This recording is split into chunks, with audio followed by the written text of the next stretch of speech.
L'homme ne vivra pas de pain seulement, mais de toute parole qui sort de la bouche de Dieu.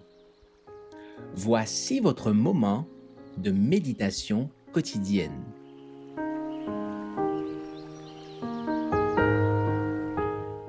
Vous recevrez une puissance.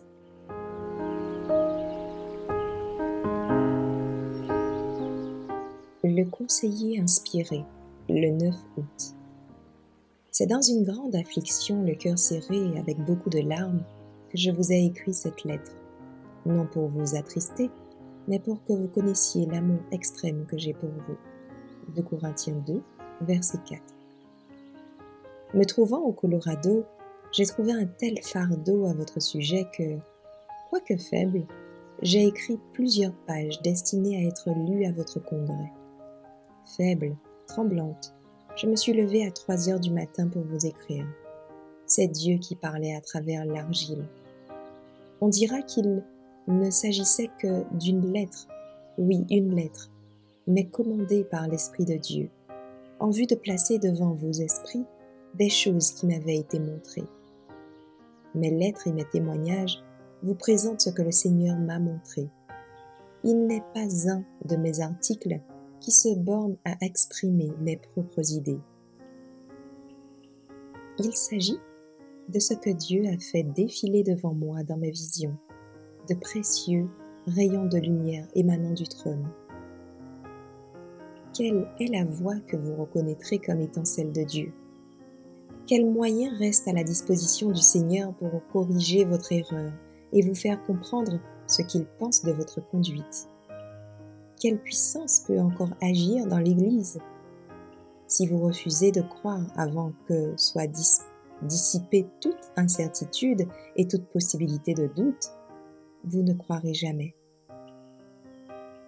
Le doute, qui exige une parfaite connaissance, ne cédera jamais devant la foi. La foi repose sur l'évidence et non sur une démonstration.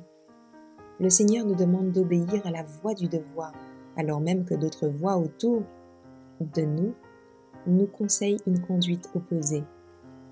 Il faut beaucoup d'attention de notre part pour discerner la voix qui vient de Dieu.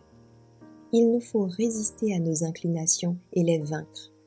Obéir à la voix de la conscience sans parlementer ni faire des compromis, de peur que cessent ces appels et que nos passions prennent le dessus.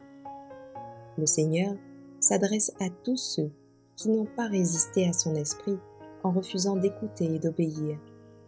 Sa voix nous adresse des avertissements, des conseils, des reproches. C'est le message lumineux que le Seigneur communique à son peuple. Attendre des appels plus puissants ou des occasions plus favorables, c'est risquer que la lumière soit retirée et que nous restions dans les ténèbres.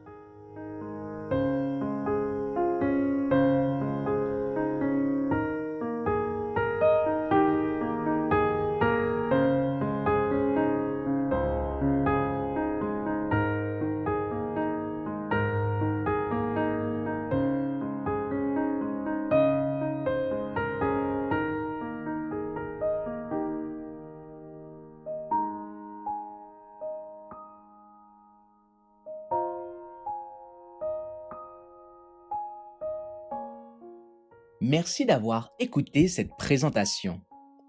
Assurez-vous de nous rejoindre demain pour votre moment de méditation quotidienne avec lereste.org.